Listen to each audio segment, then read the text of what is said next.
Hey, welcome guys to another video about earthquake engineering. So for today's lecture, we will be focusing our discussion on the approximate analysis of indeterminate structures. So one question that arises when it comes to this type of structures is why do we need to analyze it? Ano? So after we have calculated yung lateral force natin from our earthquake, so we identified yung distance of our site dun sa nearest fault, and then we calculated it using yung static method natin ng analysis for the distribution ng lateral forces. Now we are prepared to um, distribute yung lateral force natin o yung earthquake force natin sa structure natin. Pero why do we need to do that? Okay? One reason is to verify yung accuracy ng exact or computer analysis. Ano? So with the age of technology right now, we know that when we want to distribute yung forces sa structure, the most convenient way is to model it in a computer software. No? Wherein in a computer software, once you develop yung mathematical model natin ng structure, we just need to load yung mga lateral loadings natin and just run it there, and then the software itself will be the one who will distribute yung forces natin sa lahat ng members nung structure natin, sa columns, sa beams, no? However, um, we need a way to verify kung tama talaga yung lumalabas dun sa software, no? Maybe meron tayong na maling input. Let's say sa lateral load, imbis na halimbawa 100 kilonewton, 10 kilonewton lang. So, or maybe nakita natin na parang yung distribution ng force dun sa software is hindi siya dun sa sabi natin na conventional na itsura kasi maybe mali yung pagkakamodel natin dun sa mga elements natin. So, having a tool to assess yung result ng computer software is advisable para ma-verify natin kung tama talaga yung input natin doon sa software. So, kaya kailangan natin malaman yung approximate analysis. Another is to size yung member of a structure during the preliminary design phase. Okay? So, we know na, di ba, once na we are trying to design something, ang laging ano natin is nag-assume tayo ng initial sizes of our members, and from those initial sizes we derive our initial weights or initial loadings ng bawat dead load natin for the structure, and from that dead load we convert it into our lateral load yung sa earthquake natin. So pag nakita natin sa analysis na let's say masyadong malaki yung forces na ma-generate dun sa beam halimbawa natin, we have a way to verify kung ano yung value niya para ma-visualize natin kung kakayanin ba agad ng members natin. So, if alam natin na parang masyadong malaki yung mga internal forces natin, let's say yung moment yung shear do sa member natin, we can adjust accordingly yung section natin from the behavior na uh, binibigay nung structure natin based dun sa distribution of forces. Okay? And then to estimate also yung location ng inflection points. So ano ba yung sinasabing inflection points? So when you go back to your mechanics of the formable bodies, pag sinabi inflection points, ito yung mga point kung saan yung structure natin is nag-change ng bending. Okay? So, ibig sabihin, this is the point wherein yung zero, yung moment natin is nag-zero. So, halimbawa, nagmo-moment tayo ng ganyan, and then, biglang may point tayo, inflection point tayo from a positive moment, magiging siya negative moment. So, mag-change siya ng direction. Okay? So, kapag nagbe-bend siya from one way to another. Okay? So in an approximate analysis, we make simplifying assumptions about structural action or about the distribution of forces to various members. And these assumptions often permit us to evaluate yung forces using only equation ng statics, ano? Kasi yung ginagamit ng software natin, matrix analysis na yun, ano? So gumagamit na sila ng mga formulation um, ano na, no, na beyond pa sa scope ng bachelor's degree na kinukuha nyo ngayon. So, to make it simpler or for us to have at least a glimpse of what is the behavior of the structure, we can use these methods or these approximate methods to at least know the behavior of our structure when subjected to loadings. Ano?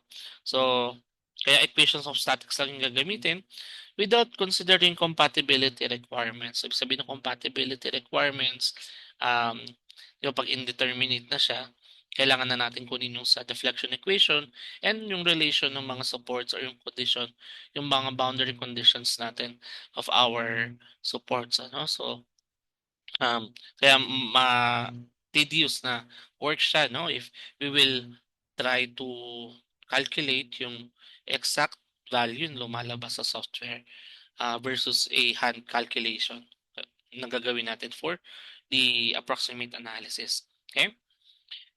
And then, under lateral load, yung floors of multi-story frame with rigid joints deflect horizontally daw as the beams and columns bend in double curvature. So as you can see, kapag meron daw tayong lateral load applied in our structure, yung mga joints natin, rigid siya, no?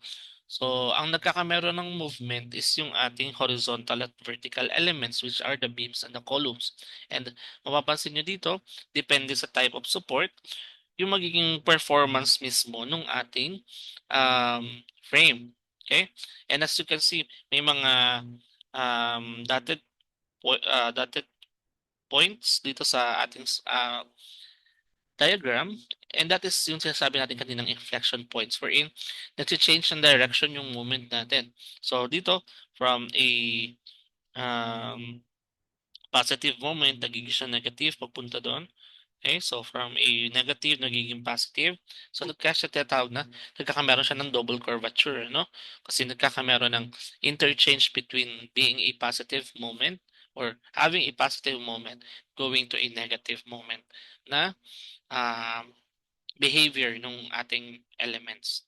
Okay? Again, inflection points is defined as the point where the structure stops bending one way and starts bending the other way. And at this point, yung moment is zero. No? Laging moment. Kaya makita nyo dito, ito yung value ng moment natin, positive, negative, and then sa gitna niya, which is itong point na to, zero yung moment natin. Which means less stress yung kailangan doon sa material. Okay? So, kaya makikita nyo pag nag re-reinforce tayo ng bakal, ano? Okay, ng biga, halimbawa, no? And let's say yung kanyang um, yung moment diagram ng mismong biga natin. So, kunyari lang to, ha. Ito yung ating biga. Okay, yung biga natin. And meron siyang moment diagram. Let's say yung moment diagram niya is nag-change, ano? Sabi natin, ayan. Lagyan natin ng kunyari lang. Okay? And so, ganyan, ano? So, meron ka ditong positive moment, okay? And then negative moment tayo dito. Okay? So, yung magiging curvature natin, yung elastic curve natin, is magiging yung itsura niya is pag ganyan, ano?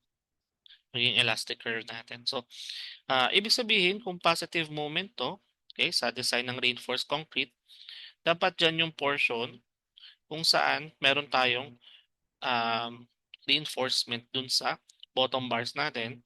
And then dito, yung sa negative natin, ito yung sa top bars natin. Okay? So, kung ito yung section ng beam natin, so, yung bottom bars, ito yon. Okay? And then, magte-terminate siya doon sa center. Ito yung center natin. Tapos magiging siyang top bars. Okay? So, may mga extension lang yung ating development link na tinatawag. Kaya nagkakameron siya ng extension dito. And then eventually, makikita nyo sa site, nagkakameron siya ng bangka, ano? Doon pumapasok yung bangka kasi nagche-change from a positive to negative yung moment natin. Kaya nagkakameron ng ganong detail minsan sa biga natin pag talagang gustong i-utilize yung bakal, ano, o makatipid ng bakal. Pero minsan, ginagawa na lang is nagpo-provide na lang ng parehas na bilang sa top and bottom to cater both yung positive and negative. Okay, pero ayan, yun yung one example of the use or usefulness of knowing the inflection point kasi we know that at that point, less stress siya. So, ibig sabihin, pwede tayong mabawasan ng reinforcement on that point. Okay?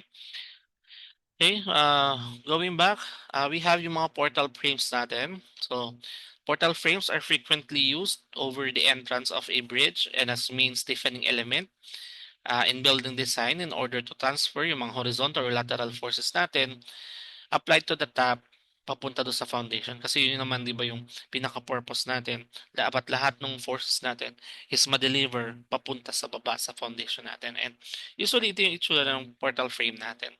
Okay? And ideally, we can represent it as this way. Okay? Wherein, ito yung ating portal frame or frame in general is a combination or of a column and a beam, ano? And then ito yung lateral load natin and titingnan natin yung distribution nitong force na to dun sa members natin para makapunta siya dito sa foundation natin. Okay?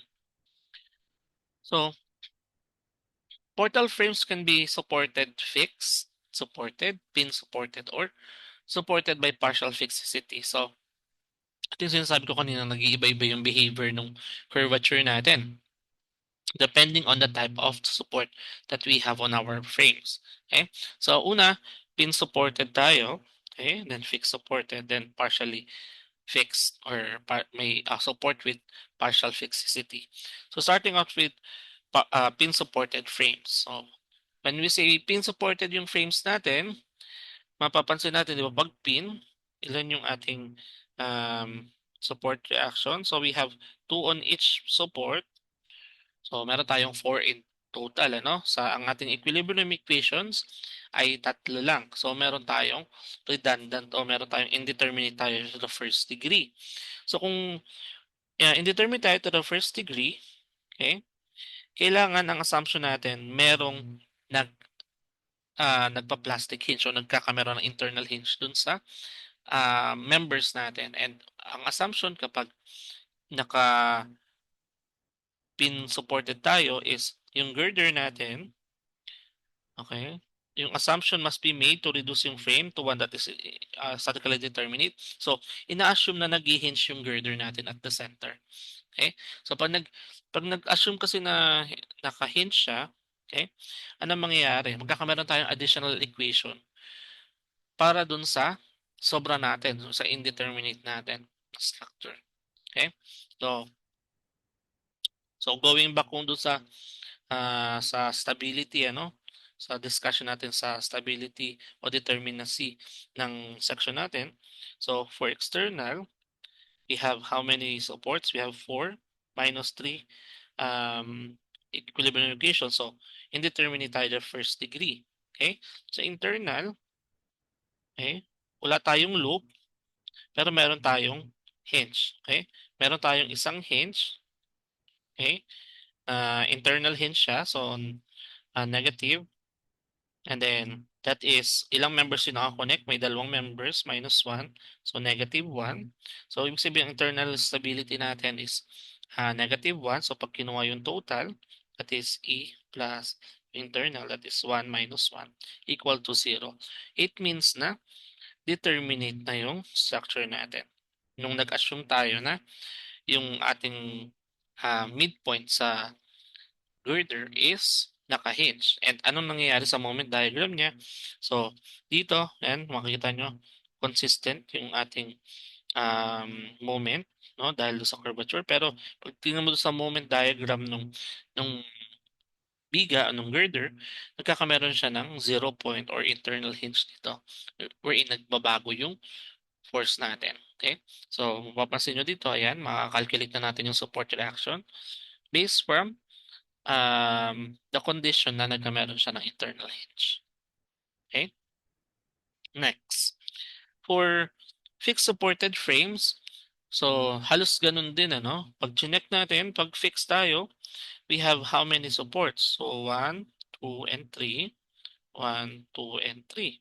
So for external, we have 6, no? Minus 3 is equals to 3. So indeterminate tayo in the third degree. Okay? So paano ngayon yung assumption para maging determinate tayo? So ang nangyayari ngayon, ang assumption natin, do sa tatlong members natin, is mag-hinge yung center nila. So, kung mag-hinge yan sa tatlong center, yung internal stability natin will be 3 times yung negative 1, negative 2 minus 1, so negative 3. So, magiging determinate na ulit siya, yung total natin. Okay? So, pag tingnan natin yung moment diagram, as you can see, nagkakameron siya ng change in moment dito and also change in moment dito, change in moment. Yan. So, pag nagkameron tayo internal hinges, makakalculate na natin yung ating support reaction using the condition na isa-separate natin yung mga free body diagram at the sections natin para makuha natin yung internal effects niya. And then, that is equal dun sa same point niya considering the other free body diagram para ma-transfer fully yung forces from the one segment papunta dun sa other segment. Okay? So that is for fixed supported. Yung column and beams is meron siyang assumption for internal hinges. Okay? So na ano, the point of reflection are assumed to occur at the midpoints of all the three members, and therefore hinges are placed at these points. The reaction and the moment diagram for each member can therefore be determined by segments ng frame at the hinges applying the equations of equilibrium do sa four parts natin. Okay, so kaya nagkameron ng ganyang calculation. Alright, so that is for fixed supported frames. Another is yung sa partial fixicity, no? So sa partial fixicity frames, since in the real world, it's very difficult and costly to achieve talaga yung perfectly fixed na support o na frame. So it is more conservative so somehow to assume na may konting um, hindi 100% fixed yung ating frame, ano? So, pwedeng i-assume na may slight rotation siya. So, for partial fixicity, ang kaibahan lang, same pa din siya, tatlo pa din yung ating internal hinges, katulad nung sa fixed supported. Pero yung distance lang nung mismong hinge natin, nung column, from the support. Okay? So, kanina, naka-exactly half yung distance niya. Dito, no? Exactly half, h over 2 siya. Dito, gagawin lang siyang h over 3. So, ibig sabihin, mas madaling nag-change, nagkakamero ng change, o nagko-curvature, nagdo-double curvature yung moment, yung moment natin dun sa mismong frame natin. So, many engineers arbitrarily define the location at h over 3 and therefore place hinges at these points and also at the center of the girder. Okay? So, unless otherwise stated sa problem na partial fixicity yung frame natin, ang assumption is laging fixed supported siya. Okay? So, h over 2 lang yung location ng ating hinge. Kapag sinabing partial fixed yung ating frame, then that's the time that we will use h over 3 for our distance of the curvature. Okay? Yung point of inflection natin doon sa column natin. Okay? Alright. So, next. So, let's have the approximate methods. So, there are two widely used approximate analysis methods for analyzing multi-story building frames subjected to lateral loads. So each method simplifies yung complexity ng structural behavior natin. And these tools are useful for preliminary design and hand calculation. And ang tawag po sa kanila is the portal method and the cantilever method. So for this video, we will first discuss yung portal method.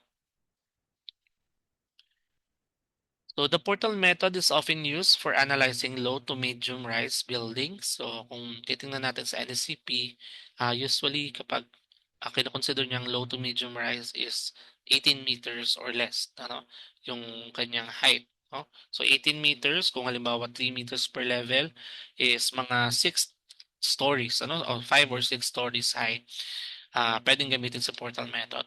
So, kasi nga, it assumes na certain ideas behavior in the building frame and focusing the behavior sa individual stories resisting yung lateral forces natin. So, may tatlong assumption si portal method.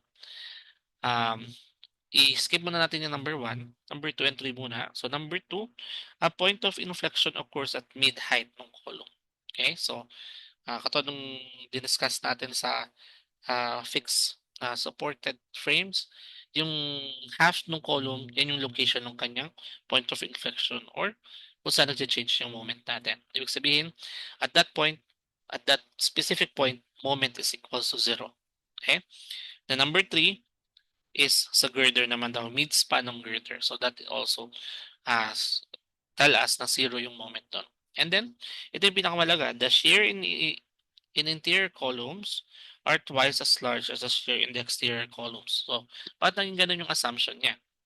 So, let us look at this way. So, pag nag-bend yung ating frame, okay, as you can see, ganito yung bending niya. Let's say, we have 2 bay ng frame. Okay, this 2 bay of frame, we can actually subdivide it into 2 individual frames. And pag nakita nyo, yung behavior nung same column niya, okay, is twice, ano? Twice yung kanyang resistance over dun sa nasa labas sa kanya. Okay? So, parang ganun yung sinasabi ng first assumption sa portal method. Yung interior columns natin are twice as large yung shear as the shear of the exterior columns. Okay? Pero, ayan, may note dito, no? If we consider each bend of the frame to be composed of series of portals, and a further assumption can be made. Okay? Okay. So, pero hindi lang yung sinasabing ano siya, no, na laging ganun yung case, ano. Sometimes depende sa designer, you can halimbawa sa in reality mas um, mas malaki yung section nito, itong dalawang exterior columns natin. So mas malaki halimbawa yung dimension niya versus dun sa nasa interior column. So definitely they will resist more, ano. Pero in a regular or symmetric structure, usually the same ang dimension of all columns. So therefore, yung sa nasa interior is falling under dun sa assumption natin. Kaya nga may limit sa portal method na low to medium rise buildings lang siya. Okay? And mas maganda siyang gamitin kapag symmetrical or um, regular lang yung plan dimensions natin. Okay? So advantages and limitations. So advantages niya, straightforward yung calculation, suitable for shorter symmetric frames. Ayan nga, no? And ideal for preliminary analysis. Okay? Limitation niya, ina-assume niya yung lahat ng level behaves independently, which can be inaccurate for taller buildings. And it does not account for interaction between stories. Okay? So yung accuracy daw niya decreases for asymmetric or highly irregular structures. Then we have yung mga step for using the portal method. So, una, calculate natin yung story shear using yung assumption natin na twice yung nasa loob, single shear yung nasa labas. Okay? Distribute yung shear forces among the columns, determine the bending column. So, itong mga step na to, we will demonstrate it into the example na lang. Okay? So, let's have our example. Okay, first example, determine approximately the reactions at the base of the column of the frame shown in figure. Use the portal method of analysis. So, as you can see, we have a frame with 3 base. So, 1, 2, 3 base, ano? And then, 1 story lang siya. So, we have a 1,200 pound force apply dito sa point na to. And as you can see, meron na siyang designation para do sa mid-height at mid-span, ano? Pero, sige, let's use that designation na lang din. So, applying assumption 2 and assumption 3, ang assumption is, we have an inflection point at this point, ano? So, exaggerated na lang po yung point ko, yan. Yan yung ating mga inflection point. Sabihin, at that point, moment is equals to 0. Okay? So, to continue with the calculation, Okay, let's have another sheet. Okay, let's copy this one.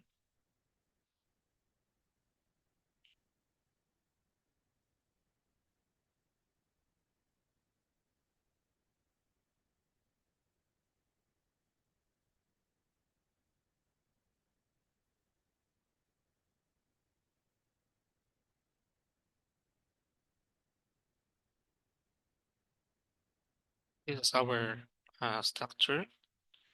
So yung una is to calculate the shear.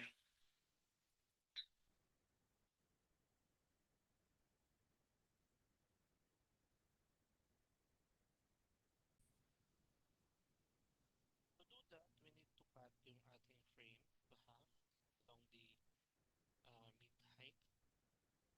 Okay?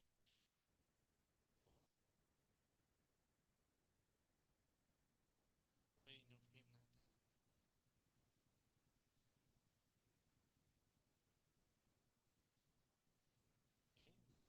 Let's put yung ating loadings. It's 1,200. Then dito, exterior, meron tayong shear. Then double shear.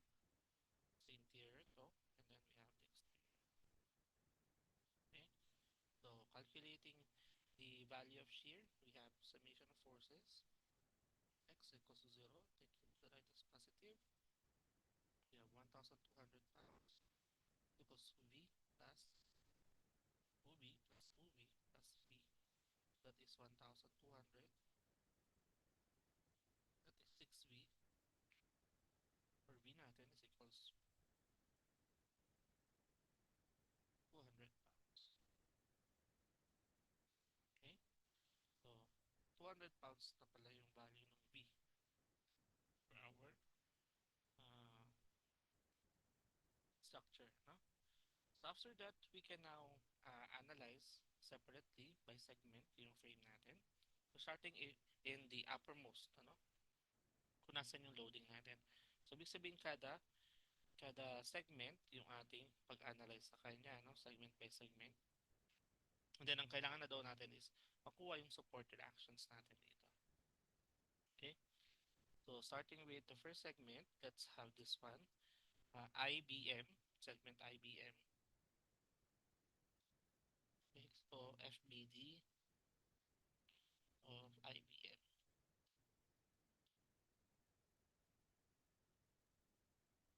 Okay, so ito yung B, ito yung I, ito yung M.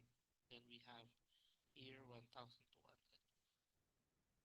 Okay, so for our cut dito, so meron tayo ditong IX, and then meron tayong normal force na IY. Moment again is 0 at this point, kaya wala tayo doon. So, yung assumption natin ng direction is yung positive sense niya, no? So, halimbawa kung ito yung cut, kailangan para magkukos ng clockwise rotation yung shear, and then si normal force is laging away from the body. Then dito, ito yung cut, kailangan away from the body yung kanyang normal force, and then yung shear niya, dapat magkukos ng clockwise rotation. Okay? So, ano yung distances nito? So, this will be 8 and 6. So, this is 8 feet. Half nung 12 feet.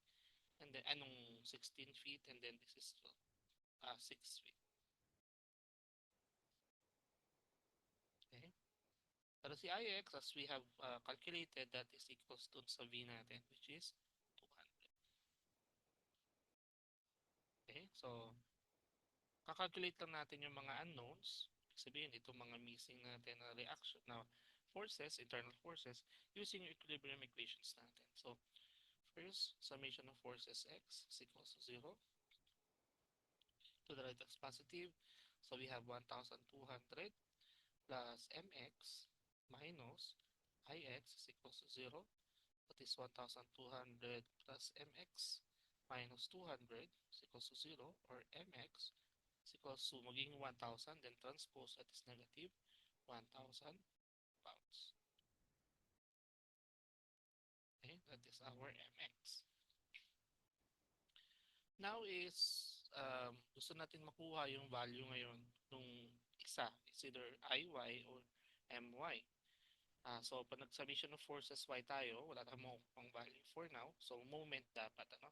So, summation of moment at any point. So, kayo na lang bahala pumili.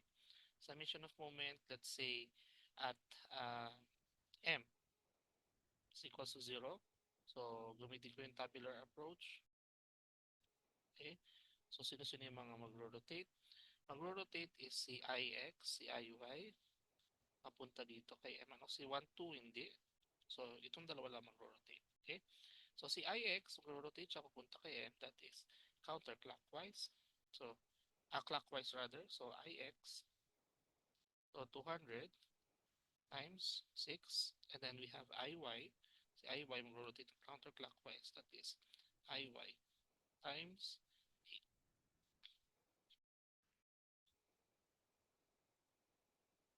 Okay? So, calculating IY is equals to 200 times 6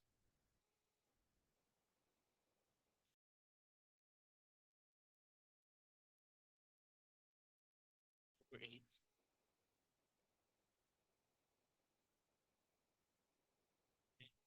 Is 200 times 6 divided 8, that is 150. Okay? Then summation of forces Y equals to 0, taking upward as positive. So we have both downwards is equals to 0. So My is equals to negative ng Iy. So My is equals to negative 150 pounds. Okay? So, ibig sabihin, imbis na downward, dapat upward yung direction niya. Pero I suggest, huwag nyo na muna palitan yung direction ng ating forces para hindi kayo malito dun sa solution. Ano? Later na lang natin papalitan yung direction niya kapag andun na tayo sa supports. Okay? So that is for segment IBM. Next is yung segment MDNJ. No? MDNJ.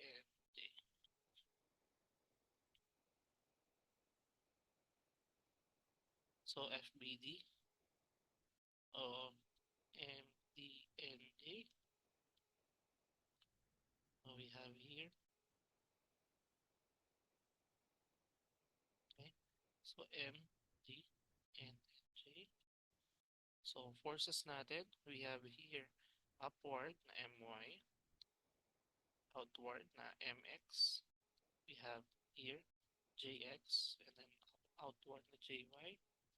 We have downward na NY, and then outward na NX. Okay? Si JX is yung twice nung shear natin kasi interior column siya. So 2 times 200, that is 400 pounds. Okay? And then for My and MX, we have calculated it here. Si MX is negative 1,000 pounds. And then si My is negative 150. Okay, so we have here 8 feet, 8 feet, and then 6 feet. Okay, and then solve for the unknowns again. So summation of forces X is equals to 0, taking to the right as positive. So we have negative MX plus NX minus JX is equals to 0. So negative 1,000 plus NX minus 400 is equals to 0. So NX, this will be positive 600 transposed to negative 600 pounds. Okay? And then, again, summation of moment. So, doesn't matter kung saan kayo mamili, kung saan point. So, summation of moment. Let's say, I'll take to the end. Is equals to 0. Clockwise. Counterclockwise. So, magro-rotate is si My, si JX, si JY. Pupunta kay M. Okay? So, first si My is magro-rotate ng clockwise. So, My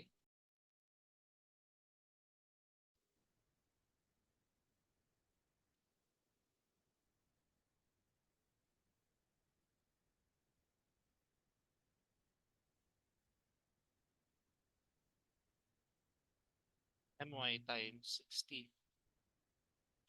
Okay, next is jx. Jx is magro-rotate siya ng clockwise also. So jx times 6. Then say jy.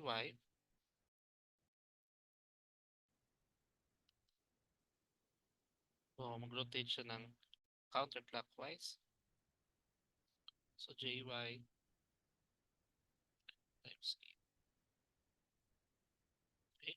So pag kinalculate natin, so that is my is negative 150 times 16 plus jx is 400 times 6 divide 8. So 0 yung magiging value ng jy natin. Okay. And summation of forces y is equals to 0, taking upward as positive.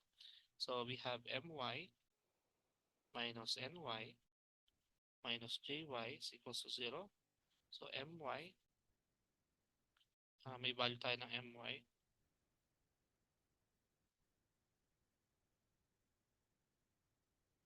Hindi lang nag-erase, no? That is negative 150, okay, minus ny equals to 0. So ny equals to negative 150 pounds. Okay, so yan yung values natin for the second FBD. Okay, next FBD natin is yung NFOK.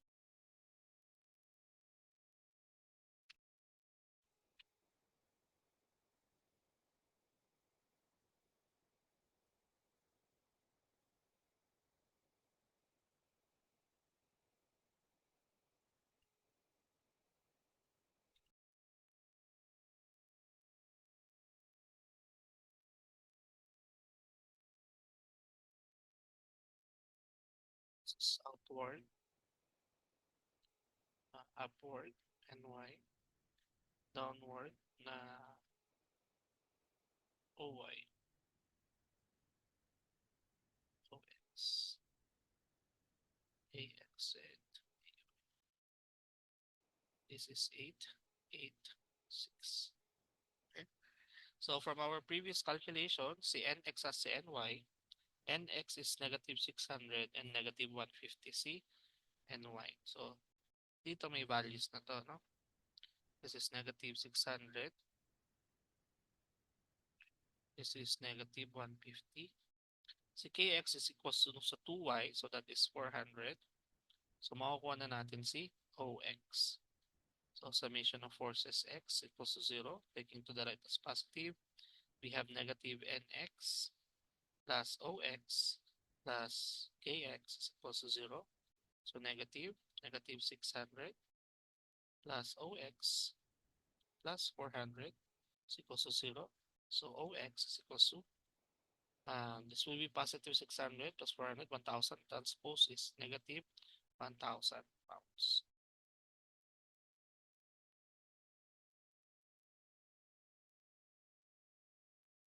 Okay, sorry. So si kx should be negative.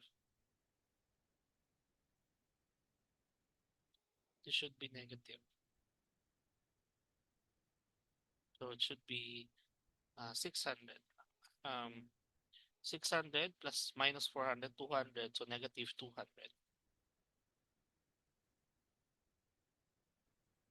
Okay. Then again, moment. So summation of moment tayo. Now let's use the space. At O is equals to 0. Okay. So una is si N. So NY, that is clockwise. So NY times 16. Then we have KX. KX is clockwise also. KX times 6. Then KY is counterclockwise. Times 8. So calculating, NY is negative 150 times 16 plus KX natin is 400 times 6. So direct sa calculate ko na lang, ano, 28. So makukuha is KY is also equal to 0. Okay, then summation of forces y equals to 0, upward is positive. We have ny minus oy minus ky is equals to 0, negative 150, minus oy minus 0 is equals to 0. So oy is equals to negative 150 pounds. Okay. Then lastly is yung OGL para sa top portion natin. FBD of OGL.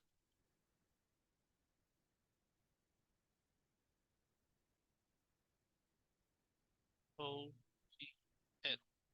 Okay. This is OX, OY, LX, and LY. Okay. So this is 8, this is 6. So from our previous calculation, OY is negative 150, OX is negative 200, LX is exterior, so that is 200 pounds. Yan si LY na lang yung wala. Okay?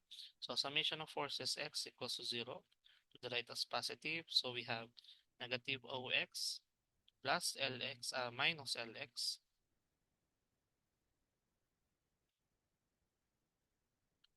So negative OX minus LX. So negative 200 minus 200 is equals to 0. So 0 is equals to 0. So correct. Okay? Then moment tayo. Let's try to get to moment at O is equals to 0. Taking counterclockwise as positive, clockwise as positive rather. So 200 times 6 plus Ly times 8 is equals to 0. So ang Ly natin will be equal sa 200 times 6, 12 divide 8. That is negative 150 pounds. So summation of forces Y is equals to 0. Upward is positive. So we have OY minus Ly is equals to 0.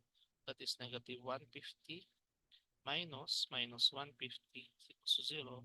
So that is 0. So correct. Okay? So yan po yung mga values ng internal forces natin. Okay? Next. Punta tayo dun sa lower portion ng portal frame natin. So, kailangan natin makuha kasi yung support reactions natin dito. So, we have yung muna, IA tayo. FBD of IA. Okay, for RA to CA to CI. So, CI will be IX and then IY. Okay? So, to resist yung mga forces na yan, we have a support reaction. So, dapat yung ating normal o yung ating, sige, tawagin natin AY na lang. AY dapat is pa downward kasi upward yun. Kung to the right si IX, dapat to the left yung ating AX. And then, ang magkakos ng moment at the support ay si IX, that is clockwise. So, dapat counterclockwise yung resistance natin, yung moment natin. Okay? So, ano yung mga values niyan? So, si IX, according to our first point, IX is 200 and IYI 150. Okay? 200 and 150. This is 200. This is 150. Okay, so support reaction natin, ibig sabihin, yung ating AX will be equal sa IX. So AX is equals to 200 pounds. AY is equals sa IY. AY is equals to 150 pounds. Then moment A is equals sa IX times yung distance natin dito, yung half nung mid-height natin, that is how much yung mid-height natin? That is 6 feet.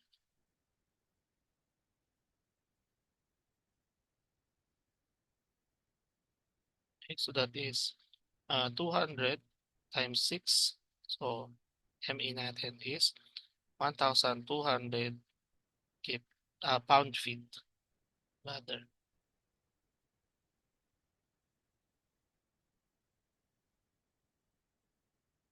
Pound feet. Okay, so ito yung support reactions natin for A.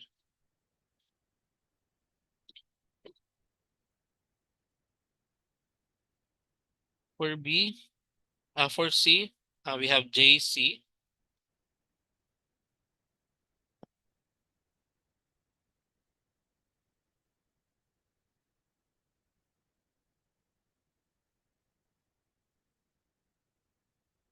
Okay, so ito yung J, ito yung C. We have here JX, JY. So, tingnan natin yung value na calculate natin. For JX natin is yung 400 at yung JY ay 0. Okay? So, ibig sabihin wala tayo JY. This 400. So, yung ano natin, shear natin, yung CX, okay, moving to the left, yung axial, magiging 0. Then, moment natin is, yan, okay. So, AX is equals to, sorry.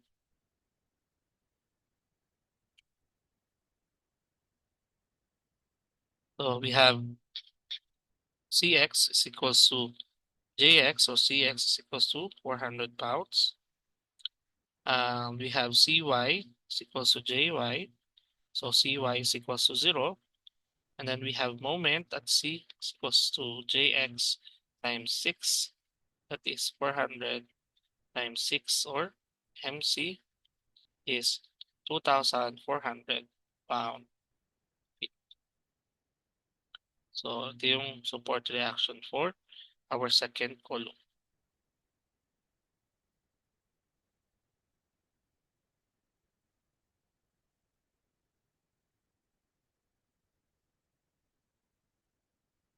X,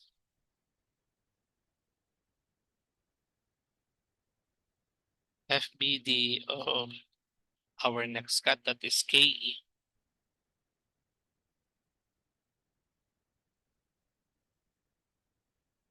KE. So we have KX, KY, and then as you can see sa calculation natin, KY is also 0. KX is 400 also. So 400 pounds, 0. So this should be to the right. And then, yeah, KX, KY, and M. Okay. So AX is equals, EX rather, is equals to KX. So EX is equals to 400 pounds. These are all E.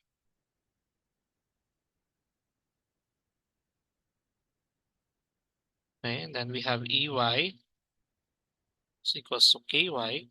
So EY is 0. Then moment at E is equals to KX times 6. That is 400 pounds. 6. 2,400 pound feet.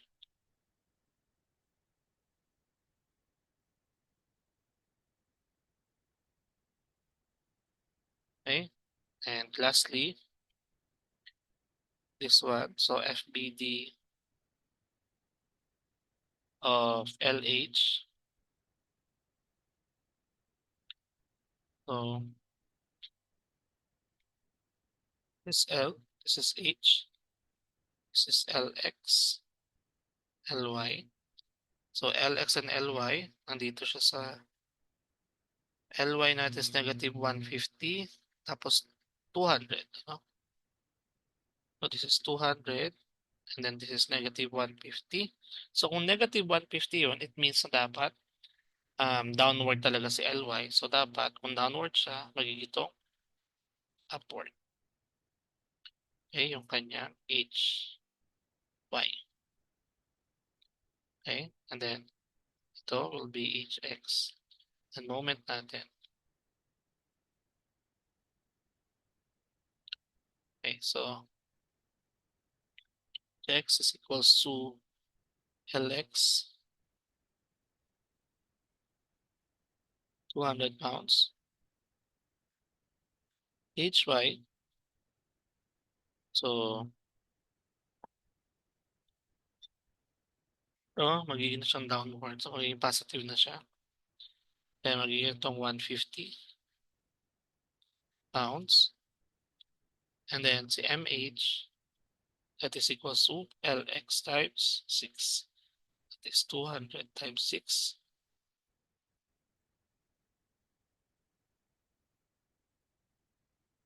1,200 pounds. Okay.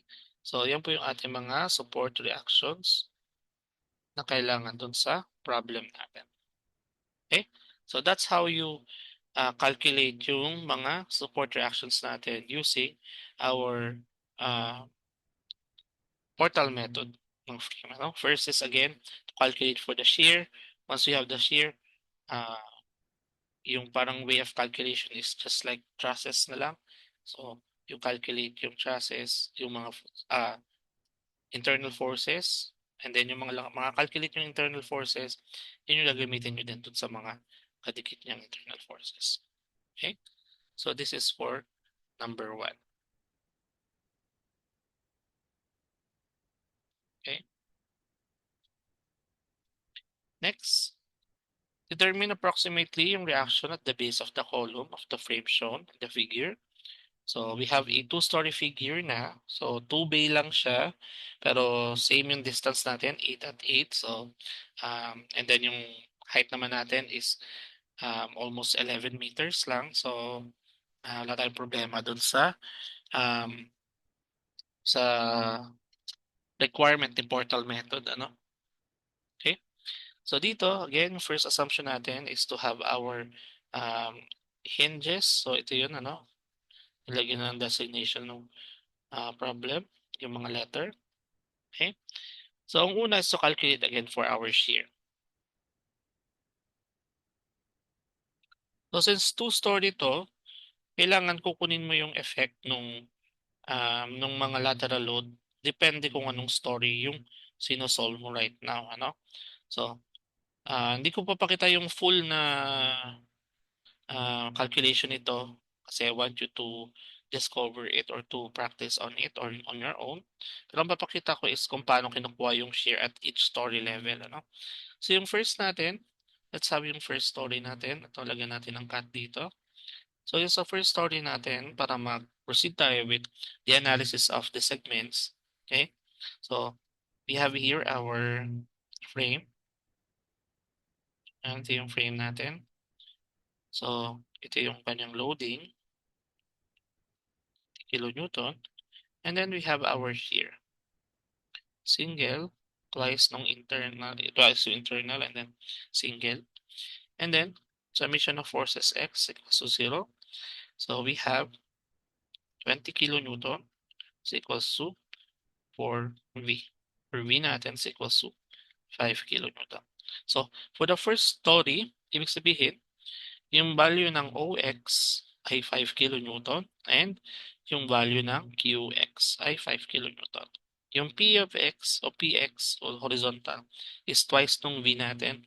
So that is 10 kilonewton. Yan yung gagamitin nyo pag nag-cut na kayo ng section dito.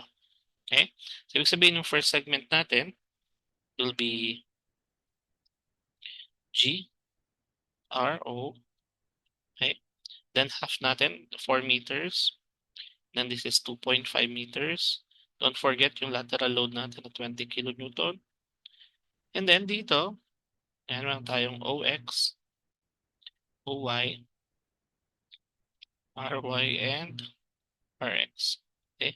Yung OX natin dito will be 5 kilonewton. And then just perform the same calculation that we did from the previous example. Okay? So, matatapos mo to, then next mo tong T-shape sa gitna, and then itong last shape dito. And then before proceeding do sa next cut, which is itong OJDM natin, or ODJOM. Okay? Ang gagawin nyo is to get another set ng framing. Considering na yung lateral load ng taas at ng baba. So, for every story, ganun yung mangyayari, ano? Ayan. Meron ka ditong 20, meron ka ditong 30. So, magkakameron ka ng bagong set ng shear para dun sa cut na yun. So, this is V, 2V, and V. So, we have summation of forces X is equals to 0. So, that is 50 kilonewton is equals to 4V, or V natin is equals to 12.5 kilonewton.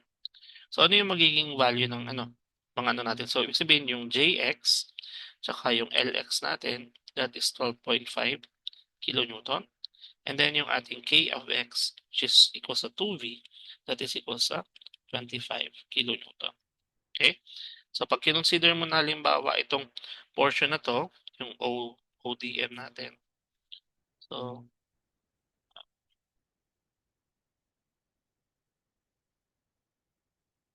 yung O, P, J.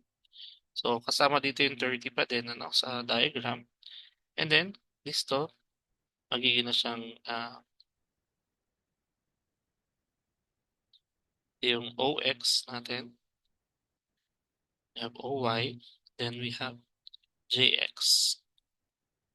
JY. Then this is DY. DX. Yung JX natin dito will be equal sa yung 12.5 na natin to. So, this is magiging distance nito is 2.5. This is 3.0. Nag-iba siya kasi 6 meters to, no? So, be very careful. Kalahati. And then, this is 4 meters. And then, again, same direction na, no? Pagkakuha mo ng mga forces dito, susunod mo to, susunod mo to. And then, yung last mo, yan, kunin mo na yung support reaction. So, basically, ilang yung pinagkaiba, no? Nung per level. Okay? So, basta pag ganito yung case na more than one story yung ating frame, and then equal yung B natin. So, you can use this process to calculate for the missing internal forces natin dun sa frame natin. Alright? So, I will let you finish this one. Okay? Finish this problem.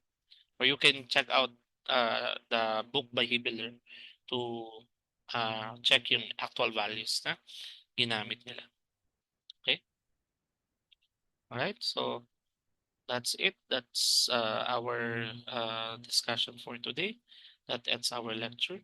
So if you have more question about this topic, don't hesitate to message me. And then I'll see you guys next time. Thank you.